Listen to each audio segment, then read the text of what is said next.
Good morning students. मेरा नाम शशि भूषण अग्रवाल है और मैं कंपटीशन की टीम में फ़िज़िक्स का फैकल्टी हूँ। आज हम लोग बात करेंगे स्फेरिकल मिरर से रिलेटेड चीज़ों के बारे में। बेटा पिछली क्लास में, पिछले लेक्चर में हमने बात करी थी प्लेन मिरर से रिलेटेड बारे में, जहाँ पे एक प्लेन सरफेस था जो रिफ्लेक्टिंग नेचर का था, उसको हम प्लेन मिरर कहते थे। आज हमारे पास जो है वो एक स्फेरिकल सरफेस है और उसका रिफ्लेक्टिंग नेचर है, तो उसको हम स्फेरिकल मिरर कहेंगे।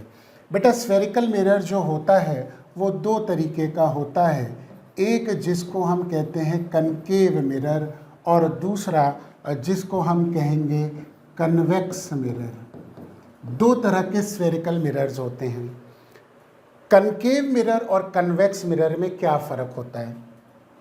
सपोज कर लो कि आपने एक स्फीयर लिया और इस स्फीयर की अंदर वाली साइड, बेटा इनर साइड जो है वो पॉलिश्ड है ना, यानी कि रिफ्लेक्टिंग सरफेस जो होगा वो अंदर वाली साइड होगा, तो उसको हम कनकेव मिरर कहेंगे। इसका मतलब जो बाहर वाली साइड है वो बेटा रफ हो गया ना, तो जहाँ पर रफ होता है वो हम शेडेड पोर्शन कर देते हैं। हमने आपको बताया था कि ये हमने शेड कर दिया, यानी कि ये बाहर वाली साइड हो गई, और ये बाहर वाली साइड को शेड कर दिया तो अंदर वाली साइड रिफ्लेक्टेड हो गई, इनर साइड हो गई, और इसका एक पार्ट हमने ऐसे करके काट लिया।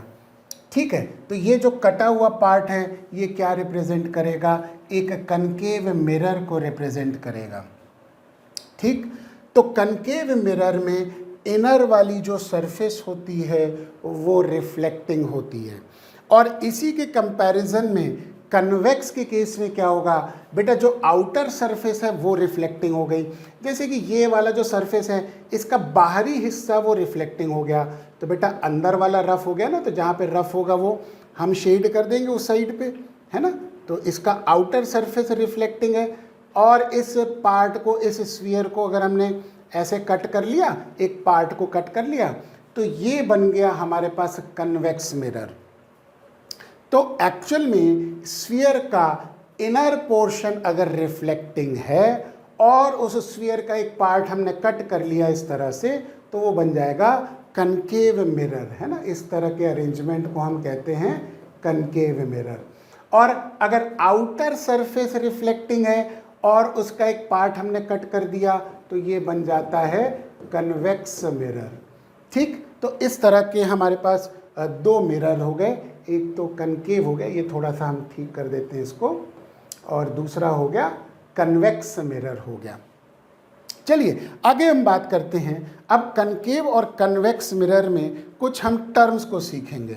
तो सबसे पहले हम क्या करेंगे, एक लाइन ड्रॉ करेंगे जो कि इस स्फीयर को बाइसेक्ट कर रही है, ये ऐसे करके, और यही लाइन हम आगे भी ले जाते हैं। इसी को या अलग हम बना लेते हैं, है ना, इसके लिए हम डिफरेंट लाइन बना लेते हैं। ये लाइन हमने बना ली। ठीक, अब जो इस स्फीयर का सेंटर है, ये है ना सेंटर बेटा, तो इसको हम C से डिनोट करते हैं और इसको हम कहते हैं सेंटर ऑफ कर्वेचर।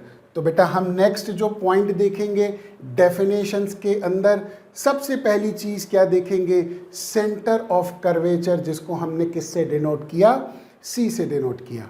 क्या है? It is the centre of hollow sphere of which the mirror forms a part. यानी कि ये जो हॉलो स्फीयर है, इस हॉलो स्फीयर का जो सेंटर है, जिसका पार्ट एक मिरर बन गया, यानी कि स्फीयर का जो पार्ट है वो मिरर बन रहा है, इसको हम कहते हैं सेंटर ऑफ कर्वेचर। तो बेटा ऐसे यहाँ पे भी हम बना लेंगे, ये हमारे पास स्फीयर का सेंटर है, तो इसको हम डिनोट कर लेंगे एज सेंटर ऑफ कर्वेचर। ठीक, आइए नेक्स्ट टर्म जो हो गया वो क्या हो गया? रेडियस ऑफ कर्वेचर R हो गया। तो ये क्या है? It is the radius of hollow sphere for which the mirror forms a part. अब आप देखिए कि ये जो डिस्टेंस है ना, यहाँ पे देख सकते हैं हम, इसको थोड़ा सा डिफरेंट कलर से कर ले, ज़्यादा सही रहेगा। ये देखिए सेंटर और ये मिरर का जो पार्ट है, ये आपका डिस्टेंस हो गया ना, और ये आपका जो डिस्टेंस हो गया, इसको हम कहते हैं आर, जिसको हम डिनोट करेंगे रेडियस ऑफ कर्वेचर से। और ऐसे ही यहाँ पे भी देख लेंगे बेटा, ये जो स्फीयर का रेडियस है ना, और यहाँ से हमने ले लिया ये डिस्टेंस हमारे पास आर हो गया, इसको हम डिनोट करेंगे आर से, और ये रेडियस ऑफ कर्वेचर हो गया। तो रेडियस ऑफ कर्वेचर उस स्फीयर का रेडियस है जिसका हिस्सा हमने कनकेव मिरर या कन्वेक्स मिरर को बनाया है। ठीक है, तो ये तो दो टर्म्स हो गए जो कि सेंटर ऑफ कर्वेचर और रेडियस ऑफ कर्वेचर से रिलेटेड हो गए। आइए आगे का टर्म हम सीखते हैं, और नेक्स्ट टर्म है प्रिंसिपल एक्सिस और पोल। आइए दोनों के बारे में पहले हम समझ लेते हैं।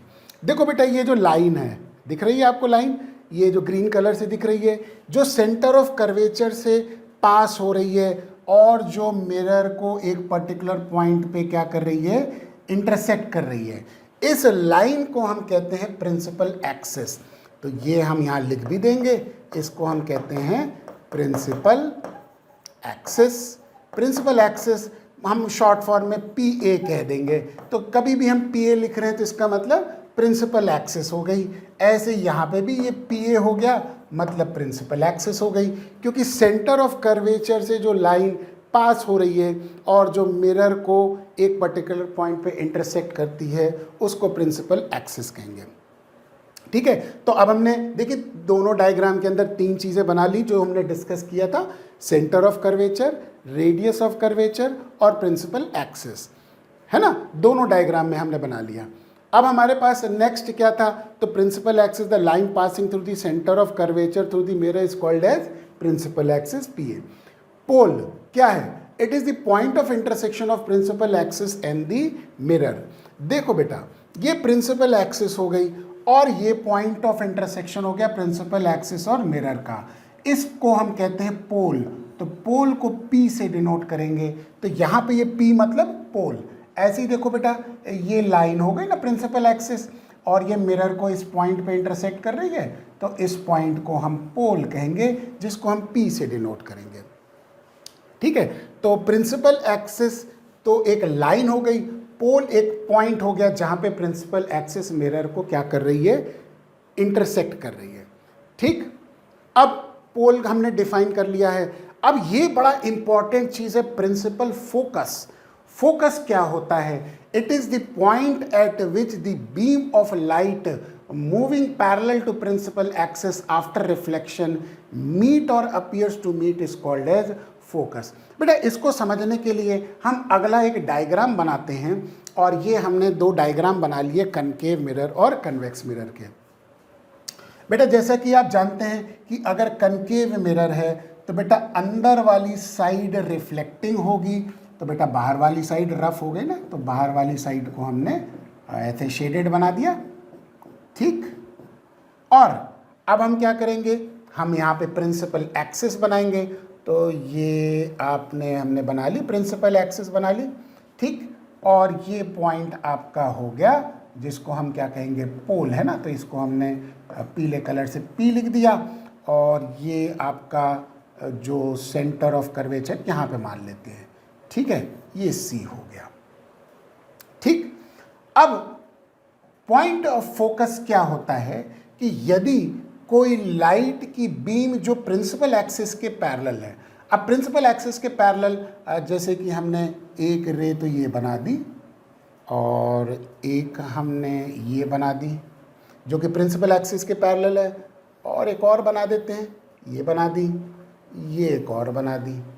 तो हमने ये कुछ लाइट्स बना दी, ये लाइन बना दी, ये हमारे पास बीम हो गई, है ना, जो कि प्रिंसिपल एक्सिस के पैरेलल लाइट आ रही है, बीम लाइट आ रही है, जो कि कनकेव मिरर के रिफ्लेक्टिंग साइड से वो क्या कर रही है, स्ट्राइक कर रही है। तो फोकस, लेट अस से ये पॉइंट को हम फोकस कहेंगे। तो फोकस उसे कहेंगे कि रिफ्लेक्शन के बाद ये जो लाइट आ रही है ये फोकस से पास हो, है ना। तो आफ्टर रिफ्लेक्शन जो भी बीम जा रही है वो कहाँ से पास होगी, फोकस से। ये देखिए रिफ्लेक्शन के बाद ये कहाँ से पास हुई, फोकस से पास हुई, रिफ्लेक्शन के बाद फोकस से पास हुई, ये फोकस से पास हुई। ठीक, तो रिफ्लेक्शन के बाद जब लाइट किसी पर्टिकुलर पॉइंट से पास होती है उस पॉइंट को हम कहते हैं फोकस। ये पॉइंट हो गया फोकस। ठीक है, तो बेटा फिर से एक बार डेफिनेशन को समझ लेते हैं। फोकस क्या है? पैरेलल बीम ऑफ लाइट जो कि प्रिंसिपल एक्सिस के पैरेलल है। ये प्रिंसिपल एक्सिस के parallel beam of light I, reflection के बाद जो लाइट रिफ्लेक्टेड रे एक पर्टिकुलर पॉइंट से पास होती है उस पॉइंट को कहते हैं प्रिंसिपल फोकस। ये तभी मानेंगे जब हम parallel beam of light mirror के ऊपर गिराएंगे। तो ये एक्चुअल में पास हो रही है यहाँ पे, और इसमें कन्वेक्स मिरर में क्या होगा? अपीयर्स टू पास होगी, क्योंकि वहां पे तो मिरर के पीछे ही प्रिंसिपल फोकस मिलेगा। तो आइए इसके लिए भी बना लेते हैं, है ना। तो इसके लिए हम क्या करेंगे, इसके पीछे वाला सरफेस रफ हो गया और ये हमने शेड कर दिया, है ना बेटा। जब हमने शेड कर दिया तो इसका मतलब ये बैक वाला सरफेस रफ हो गया। और अब हम क्या करेंगे, वैसे ही हम बना लेंगे। ये हमने प्रिंसिपल एक्सिस बना ली, ठीक है, और ये पॉइंट आपका हो गया पोल का, ये पॉइंट आपका हो गया पोल हो गया। और इसी के पीछे हम आगे इसको थोड़ा सा और एक्सटेंड कर लेते हैं, ये लाइट को, ठीक है। और ये हमारे पास लेटस से सी हो गया, सेंटर ऑफ कर्वेचर, और ये पॉइंट जो कि इन दोनों के बीच में, पोल और सेंटर कर्वेचर के बीच में, इसको फोकस मान लेंगे, ठीक है। अब इसमें देखिए क्या होगा, ये लाइट की बीम आई है ना, जो पैरेलल टू प्रिंसिपल एक्सिस है, ये लाइट की बीम आई, ये हमने बना लिया बिल्कुल उसी तरीके से लाइट की बीम बना ली, दो रेस को ऐसे बना लिया, ठीक है, और ये हमने बना ली। अब देखिए रिफ्लेक्टिंग सरफेस से तो रिफ्लेक्ट होकर ये लाइट डाइवर्ज कर जाएगी, क्योंकि ये कैसा नेचर का है, कन्वेक्स मिरर है। तो यहाँ पे लाइट रे अपीयर होगी, क्या होगी, अपीयर टू पास, है ना। तो ये पीछे मिरर के बन रही है, तो इसलिए हम डॉटेड से बनाएंगे। ये लाइट रे अपीयर्स टू पास हो रही है ना, और ये लाइट रे अपीयर्स टू पास हो रही है, ठीक है। और ये देखिए अपीयर्स टू पास हो रही है इधर से, और ये ऐसे पास हो गई। तो एक्चुअल में लाइट रिफ्लेक्शन के बाद तो डाइवर्ज करेगी, लेकिन पीछे अपीयर करेगी कि ये अपीयर्स टू पास। तो यहाँ पे फोकस जो होगा कन्वेक्स में वो मिरर के पीछे होगा, और यहाँ पे फोकस क्या होगा, मिरर के सामने होगा। तो अब हम इसको दोबारा से वैसे रिफ्लेक्टिंग नेचर की बना लें। तो ये ऐसे चली गई लाइट, और ये ऐसे चली गई लाइट, ठीक है, और ये इस प्रकार से ऐसे रिफ्लेक्ट हो गई, और ये इस प्रकार से ऐसे रिफ्लेक्ट हो गई, ठीक। तो ये इंसिडेंट लाइट हो गई, और ये रिफ्लेक्टेड रे हो गई, ये इंसिडेंट लाइट हो गई, ये रिफ्लेक्टेड हो गई, ऐसे ये इंसिडेंट हो गई, ये रिफ्लेक्टेड हो गई, ये इंसिडेंट हो गई, ये रिफ्लेक्टेड हो गई। और ये तो लाइन आपकी प्रिंसिपल एक्सिस है, तो इसको हम यहाँ पे पी ए लिख देंगे, है ना। ये प्रिंसिपल एक्सिस हो गई, ठीक। तो अब आपको नेचर समझ में आया कि प्रिंसिपल फोकस क्या होगा। तो कनकेव मिरर में मिरर के सामने प्रिंसिपल ऑफ फोकस होगा, और कन्वेक्स मिरर में मिरर के पीछे फोकस पॉइंट होगा, ठीक है। यहाँ पे रे एक्चुअल में मीट करेंगी रिफ्लेक्शन के बाद, और यहाँ पे रे अपीयर्स टू मीट, यानी कि मीट करने के लिए अपीयर होंगी, ठीक है। यही तो कह रहे हैं ना, देखो एक्चुअली मीट, ये देखो, और अपीयर्स टू मीट, तो ये हो गया किसके लिए, कन्वेक्स के लिए हो गया, और ये हो गया मीट के लिए, कनकेव के लिए हो गया, है ना। तो ये पॉइंट ऑफ प्रिंसिपल फोकस हो गया। और ये हमने आपके सामने एक रे डायग्राम बनाया है, किसका, कनकेव मिरर और कन्वेक्स मिरर से रिलेटेड, जो कि फोकस पॉइंट को डिस्क्राइब करता है। चलिए आगे की बात करते हैं। अब हम और आगे की चीज़ें, टर्म्स को सीख। चलिए आगे बढ़ने से पहले एक बार हम डिफरेंस समझेंगे बेटा, रियल इमेज और वर्चुअल इमेज। जैसे हमने डिफरेंस समझा था between real object and virtual object, बिल्कुल उसी तरीके से यहाँ पे रियल इमेज और वर्चुअल इमेज के बीच में हम डिफरेंस को समझेंगे। तो सबसे पहली चीज़ जो रियल इमेज से रिलेटेड बात है वो क्या है, real image can be obtained on screen. बेटा जिस इमेज को आप स्क्रीन पे देख सकते हैं वो रियल होती है। आप सिनेमा हॉल जाते हैं, आप मूवी देखते हैं, कहाँ दिखाई देती है? स्क्रीन पे।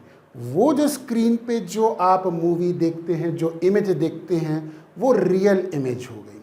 तो रियल इमेज उसे कहते हैं जो स्क्रीन पे दिखती है। तो पहली चीज़ आपको हमेशा ध्यान रखनी है कि जो भी चीज़ स्क्रीन पे दिख रही है, एक पर्दे पे, एक कपड़े के ऊपर जो इमेज दिख रही है, उसको हम रियल इमेज कहेंगे। ठीक है बेटा, बड़े सिंपल टर्म्स में बात होगी, है ना? तो आपको समझ में आ गया। अब उसी के कंपैरिजन में वर्चुअल इमेज किसे कहेंगे?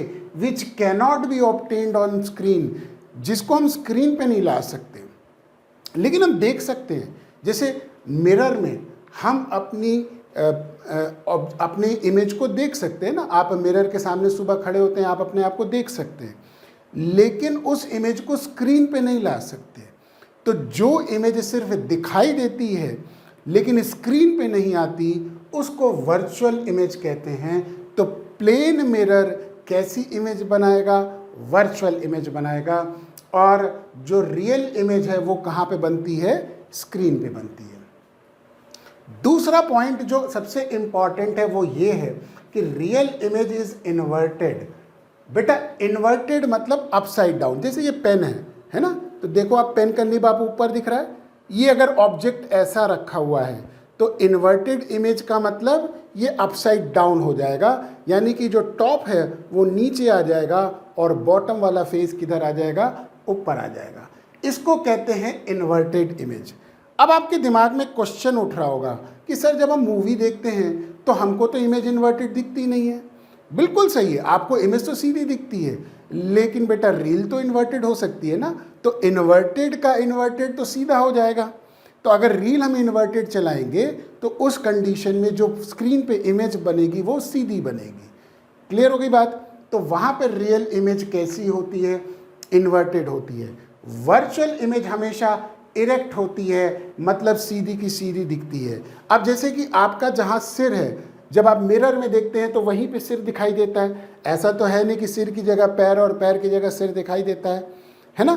तो मिरर में जब हम सुबह उठ के अपनी शक्ल देखते हैं तो जहाँ पे हमारा सर है वहीं दिखाई देता है ना, उसको कहते हैं इरेक्ट। इरेक्ट मतलब कि जो टॉप है वो टॉप की जगह ही होगा और जो बॉटम है वो बॉटम की जगह ही होगा।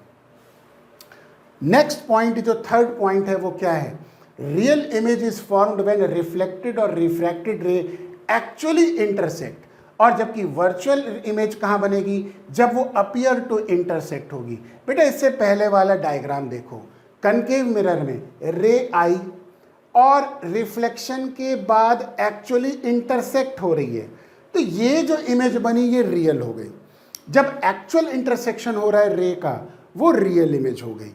और यहाँ पे आप देखिए एक्चुअल इंटरसेक्शन नहीं है, मिरर के पीछे देखिए डॉटेड आ रहा है ना, तो एक्चुअल इंटरसेक्शन नहीं हो रहा है क्योंकि रेज निकल रही है डाइवर्जिंग नेचर की, है ना। तो मिरर के पीछे जो इमेज बनती है वो बेटा वर्चुअल इमेज हो गई। तो यहाँ पे एक्चुअल इंटरसेक्शन नहीं हो रहा है, अपीयर्स टू इंटरसेक्ट हो रहा है, तो ये वाली इमेज कैसी हो जाएगी? वर्चुअल हो जाएगी। ठीक है, तो ये हमने आपको रियल और वर्चुअल के बीच में डिफरेंस बताया। अब चौथा पॉइंट जो है वो ध्यान रखने वाली चीज़ है कि रियल इमेज मिरर के सामने बनती है और जबकि वर्चुअल इमेज मिरर के पीछे बनती है। यहाँ पे देखिए, ये देखिए मिरर है ना, इसके सामने ये बन रही है, तो ये वाली इमेज रियल हो गई। और यहाँ पे मिरर के पीछे बन रही है ना, इधर पीछे बैक साइड बन रही है, तो ये इमेज हो गई वर्चुअल। तो जो मिरर के पीछे बनती है वो वर्चुअल है और जो सामने बनती है वो रियल है। और इसी के केस में लेंस में उल्टा होगा, लेंस के जो अदर साइड जो इमेज बनती है वो रियल इमेज होगी और जो फ्रंट साइड में बनेगी वो वर्चुअल होगी। ये हम जब लेंस के बारे में बात करेंगे बेटा, तब हम इसको और क्लैरिटी से आपको समझाएंगे। चलिए आगे बात करते हैं, रूल्स फॉर ड्राइंग रे डायग्राम। ये बेटा बहुत इम्पॉर्टेंट है। कई बार क्या है, बच्चे लोग इन रूल्स को नहीं समझते और रे डायग्राम बनाते समय बहुत सारी गलतियां कर देते हैं। तो बेटा सबसे पहले रे डायग्राम बनाने से पहले आपको रूल समझना पड़ेगा कि रे डायग्राम बनाने के लिए रूल क्या है। और मैंने कई बार अपने एक्सपीरियंस में देखा है कि बच्चे इन चीज़ों पे लेके गलती करते हैं। इसीलिए हमारा फ़र्ज़ है कि कोई भी रे डायग्राम बनाने से पहले बच्चों को रूल्स फॉर ड्राइंग दी रे डायग्राम हम समझाते हैं। चलिए आइए सबसे पहले रे डायग्राम को बनाने के लिए सबसे पहले तो हम क्या बनाएंगे, एक प्रिंसिपल एक्सिस बना लेंगे। और ये तो हमने बना ली प्रिंसिपल एक्सिस, ठीक। और ये आपका इस वाले मिरर का सेंटर ऑफ कर्वेचर हो गया, और ये इसका सेंटर ऑफ कर्वेचर हो गया, और ये इसका पोल हो गया, और इनके बीच में फोकस हो गया। ऐसे यहाँ पे भी ये हो गया पोल, और ये बीच में फोकस हो गया, है ना। ये कनकेव है और ये कन्वेक्स है। कनकेव में अंदर वाली साइड रिफ्लेक्टिंग होगी तो बाहर वाली साइड शेडेड कर देंगे, है ना। तो हम यहाँ लिख भी देंगे ये कौन सा मिरर है बेटा, ये आपका कनकेव है, ठीक। और ये कौन सा मिरर है, ये आपका कन्वेक्स मिरर है, ठीक है। और इसमें अंदर वाली साइड शेडेड कर देंगे, है ना, क्योंकि बाहर वाली साइड रिफ्लेक्टिंग हो गई, ये वाली साइड रिफ्लेक्टिंग हो गई बाहर वाली, और इसकी अंदर वाली साइड रिफ्लेक्टिंग हो गई। आइए अब हम rule for drawing the ray diagram बनाएंगे। पहला क्या है, any ray parallel to principal axis after reflection will pass or appears to pass through the focus. ये हमने एक रे बनाई और ये प्रिंसिपल एक्सिस के पैरेलल हो गई, और जब रिफ्लेक्शन होगा तो ये रे कहाँ से पास होगी, फोकस से पास होगी, ठीक है। तो ये हमारे पास रे डायग्राम बन गया, parallel to principal axis after reflection. ये रिफ्लेक्शन के बाद इस पॉइंट पर रिफ्लेक्शन हुआ और ये कैसे हो गई, फोकस से पास हो गई कनकेव के केस में। और कन्वेक्स के केस में मैंने आपको बताया था अपीयर्स टू पास होगी। तो कन्वेक्स के केस में जब आप रे डायग्राम बनाएंगे तो ये ऐसे हो गया, और अंदर की तरफ तो क्या होगा बेटा, डॉटेड होगा ना, क्योंकि अपीयर्स टू पास हो रहा है। तो ये हमने डॉटेड बना दिया, ठीक है। और appears to pass through the focus, तो बाहर की तरफ ये कुछ ऐसे जाएगी, ठीक है। तो ये हमारे पास अब रे डायग्राम बन गया। ये रे आई है ना, इंसिडेंट हुई यहाँ पे इस जगह पे, इस पॉइंट ऑफ इंसिडेंट पे, और उसके बाद ये रे रिफ्लेक्ट हो गई और appears to pass through the focus, ये हमारे पास कन्वेक्स के केस में हो गया, ठीक है। तो जो भी रे प्रिंसिपल टू पैरेलल एक्सिस हो गई, या तो वो एक्चुअल में फोकस से पास होगी या वो फोकस से अपीयर होगी कि वो फोकस से पास हो रही है। आइए अब इसी का दूसरा रूप हम देखेंगे। Any ray passing through the focus or directed towards focus will become parallel to the principal axis after reflection. अब हम दोबारा चीज़ इसी को डायग्राम को बना लेते हैं, है ना। तो ये हमने दोबारा से वैसे ही बना ली बेटा, प्रिंसिपल एक्सिस बना ली, ठीक है। और पॉइंट्स को मार्क कर लिया। क्या क्या हो गया बेटा, ये तो हमारे पास पोल हो गया, ये सेंटर ऑफ कर्वेचर हो गया, ये फोकस हो गया। ऐसे ये पोल हो गया, ये आपका सेंटर ऑफ कर्वेचर हो गया, और ये बीच में फोकस हो गया, ठीक है। अब बिल्कुल उसी तरीके से ये वाला कौन सा मिरर हो गया, कनकेव मिरर हो गया, है ना। तो यहाँ लिख देंगे क्या, कनकेव। और ये वाला कौन सा होगा, कन्वेक्स मिरर हो गया। तो यहाँ पे हम कन्वेक्स मिरर अंदर की तरफ शेड कर देंगे, ठीक है। ये ऐसे कर दिया, है ना बेटा, क्लियर हो गया होगा अब तक। तो आपको कन्वेक्स में आउटर वाली साइड रिफ्लेक्टिंग होगी और कनकेव में इनर वाली साइड रिफ्लेक्टिंग होगी। अब बिल्कुल उसी तरीके से हम क्या करेंगे, रे डायग्राम को बनाएंगे, है ना। और अब की बार हम क्या करेंगे, रे को फोकस से पास कराएंगे। तो ये हमने फोकस से पास कराई और रिफ्लेक्शन के बाद ये प्रिंसिपल एक्सिस के पैरेलल हो गई, ठीक। तो ये आपके पास रे जो गई वो फोकस के थ्रू गई और रिफ्लेक्शन के बाद प्रिंसिपल एक्सिस के पैरेलल हो गई। यानी कि इसी का रिवर्सिबल इफेक्ट, और इसी को हम कहते भी हैं प्रिंसिपल ऑफ रिवर्सिबिलिटी। बेटा हम यहाँ लिख भी देंगे, इसको हम कहते हैं प्रिंसिपल ऑफ रिवर्सिबिलिटी। यानी कि रे अपने पाथ को क्या करती है, रिट्रेस करती है, यानी कि जिस पाथ से वो गई है उसी पाथ से वो वापस भी जा सकती है, ठीक है, तो ये आपकी प्रिंसिपल ऑफ रिवर्सिबिलिटी हो गई। और यही डायग्राम अब हम यहाँ पे भी बना लेंगे, है ना। तो यहाँ पे भी बिल्कुल उसी तरीके से अब हम बनाएंगे। और ये हमने ये ऐसे बनाया और ये हमने पहले तो डॉटेड करना है, तो ये हमने डॉटेड कर दिया, ठीक है। और ये हमारे पास इसको हमने ऐसे आगे ले गए। अब देखिए इसमें रे अब की बार ऐसे आ रही है, यानी कि इसका डायरेक्शन किधर की तरफ है, फोकस की तरफ है, appears to pass through focus.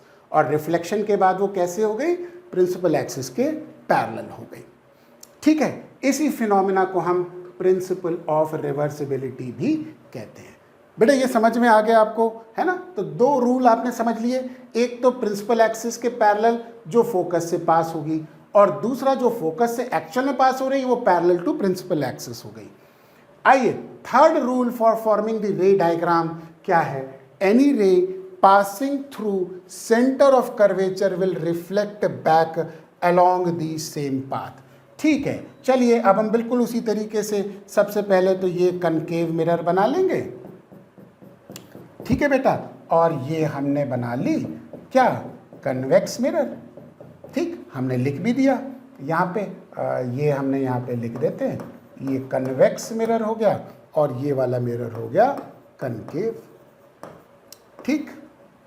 आइए अब हम इसका रे डायग्राम बनाते हैं। तो रे डायग्राम बनाने के लिए पहले तो हम क्या बनाएंगे बेटा, प्रिंसिपल एक्सिस बनाएंगे, और ये हमारे पास प्रिंसिपल एक्सिस हो गई, ठीक। और दोनों के हमने क्या करे, पोल और सेंटर कर्वेचर, ये पोल P हो गया, है ना, और ये आपका यहाँ पे सेंटर ऑफ कर्वेचर बना लिया। थोड़ा सा अंदर बना लेते हैं ताकि आपको क्लैरिटी रहे। ये हमने अंदर थोड़ा सा बना लिया, और ये ऐसे यहाँ पे हमने पोल बना लिया, और ये बेटा हमने यहाँ पे सेंटर ऑफ कर्वेचर बना लिया, ठीक है। अब पॉइंट ये कहता है any ray passing through center of curvature will reflect back along the same path। देखो ये रे हमने बनाई, ये दिख रही है ना बेटा, ये रे बनाई, और ये कहाँ से पास हो रही है, सेंटर ऑफ कर्वेचर से पास हो रही है ना। तो जब ये सेंटर ऑफ कर्वेचर से पास हुई तो इसको हमने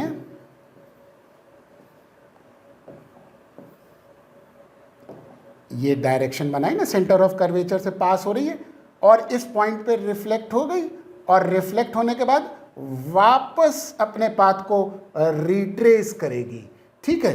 तो यहाँ पे तो एक्चुअल में पास हो रही है, और यहाँ पे क्या होगा, अपीयर्स टू पास होगी। तो यहाँ पे हम दूसरे तरीके से डायग्राम बनाएंगे, है ना। तो पहले तो हम डॉटेड वाला बना लेंगे ना बेटा, तो ये अपीयर्स टू पास हो गई और ये हो गया, और फिर उसके बाद ये हमने डायग्राम बना ली, ठीक है। अब देखिए ये रे आई और इंसिडेंट हो गई यहाँ पे, है ना, और इंसिडेंट होने के बाद अब ये क्या करेगी, वापस रिट्रेस करेगी। तो ये वापस इसी पाथ को क्या करेगी, रिट्रेस कर जाएगी। तो any ray passing through the centre of curvature, या तो वो एक्चुअल में पास करेगी, या तो वो appear to pass through the कहाँ पे, सेंटर ऑफ कर्वेचर, है ना। तो ये हमारे पास थर्ड रूल हो गया रे डायग्राम से रिलेटेड।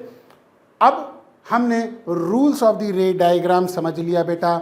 अब हम नेक्स्ट क्लास में इससे रिलेटेड रे डायग्राम्स करेंगे, और इससे रिलेटेड हम नए फॉर्मूलेज और कंसेप्ट को सीखेंगे। तब तक आप ये दो क्लासेस के, हमने जो फर्स्ट क्लास और सेकंड क्लास आज दी है, वो उनके आप रिवीजन करिए, और बेटा अच्छे से एक बार कंसेप्ट को समझ लीजिए। बेटा आगे के लेक्चर्स आपको तभी अच्छे से समझ में आएंगे जब आप प्रीवियस लेक्चर्स को आप अच्छे से एक बार रिवाइज कर लेंगे, ठीक है बेटा। चलिए नेक्स्ट क्लास में अब हम मिलते हैं, और नेक्स्ट कंसेप्ट के साथ अब हम मिलेंगे। Thank you so much.